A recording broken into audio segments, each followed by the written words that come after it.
iparralde osoan 3 probintzietan sortu eta euskaraz egiten dutenak, ia denak, behintzat ikastolan ibilitako guztiak, ni denak ezagutzen ditut, nire klasikideak ziren, 3 klasetan banadutak egunen, 3 ginen, 23koak, 3 probintziak hartu. Beste datu bat emango dut, han biltzen ginen, Hendaiarrak, eta nik esan dudan bide guztikoak, eta Xuberotarrak ere bai, iparraldean kanbo makarri zegoen kolegioa. Eta Xuberotik 5 etorri ziren, 83koak, 5 arneskak. Esan nahi du, Xuberoan, 83an sortutakoetan, ez dago mutil bat, 10 urtetik gora euskaraz ikasi duenik. Lehengo batean, Legeition aitona batek esan zidan, eta gelditu zean gogoan esan zidan, erdera zena sartu den hemen esan zidan, bai zerik sartu den erdera hemen asko, arrokerizia itxik, esan zidan, arrokerizia. Pentsatu izan dut, behira, beste erabatera esan zidan, baina,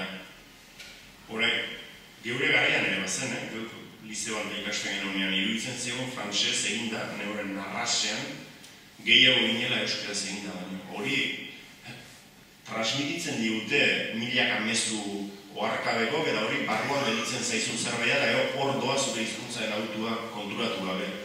Patin txukaran batean, atzean tikea ordaintzeko hilaran jarri da aurrean, senarren azte batzuk, eta batek ikusi da ezagutu edo, eta erdera utxean elkarri, baina ezagutu ninduen ura, ja, besteari euskaraz eten gabe, eta besteak ikusi gabe, segi gerteraz da erderaz. Eta egi esan situazio oso parrearria. Oso parrearria. Kusten zan, pentsakatu gozu baina, uste emaztea hasi zara euskaraz, balotxatu gozan, edo ezagit. Eta senarra konturatu, senarra pentsatu gozu nauzeatik izan, euskaraz denbora guztian. Pentsatu izan dut, entzuten egon, eta euskara politena, ez dute den euskaldun berri batena. Bereziki ez egokitasunez, ez zuzentasunez, eta ez arauak betetzez. Ez da korrekto joango, baina haren baitan dagoen energia, hizkuntza hartara iristeko, uste dut horrek berak politako egiten du neuretzat, euskararik puruena baino. Abertzaletasunaren historian, enbata mugimenduarekin hasi zen pixat abertzaletasuna egituratzen duela 50 urte iparraldean, eta kuriosoa egiten zait, oinarri haien pentsalari eta idazaren nagusietako batzuk edo bat behintzat, oraindik frantses hiztun elebakarrak izatea.